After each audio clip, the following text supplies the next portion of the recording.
Kia ora koutou, ngā mihi nui kia koutou. So I'm going to talk a little bit about NZEI and the work that we've been doing over the last while, and also the work that we've done alongside our sister union PPTA. So we've had a decade really of neglect in New Zealand. We've certainly had a decade where the global education reform movement was really actively pursued by the previous government. So we saw a real move towards standardisation, accountability, privatisation, and all those things that we just know are not good for kids. So what did we do about it as a union?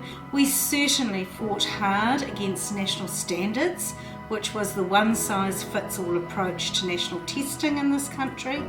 We certainly fought hard against charter schools, which was around privatisation, and there was a real move to actually increase class sizes in our country as well. What did we do? We gained public support around those issues, and our membership fought really hard over the last few years to actually really control the movement towards the global education reform movement. So what's happened?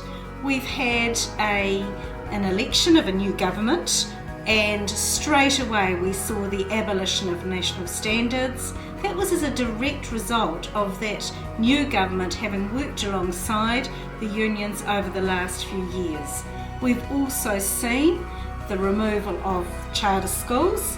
We absolutely, with the public support, made the government not increase class sizes, so that certainly happened.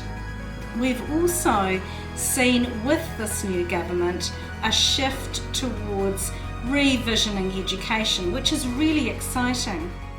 So also with our Kua Tai Te Wā campaign, which is the campaign around our principals and teachers collective agreements, and also that campaign that's even more than that, bigger than that, because it's around attracting and retaining people into the profession, we have engaged our membership right across the country.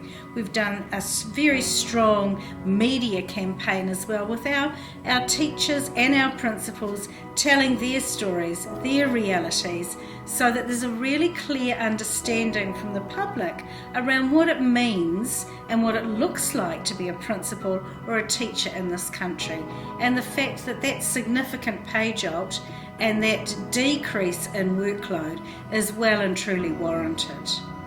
So one of the exciting ones that we've had just in the very recent past is the first signing of a settlement for pay equity for a small group of our workers in support staff workers in education, the first education pay equity settlement. We've got some more in the pipeline, so we're working hard to get our teacher aid pay equity settlement done very soon, and we're working hard in the early childhood sector.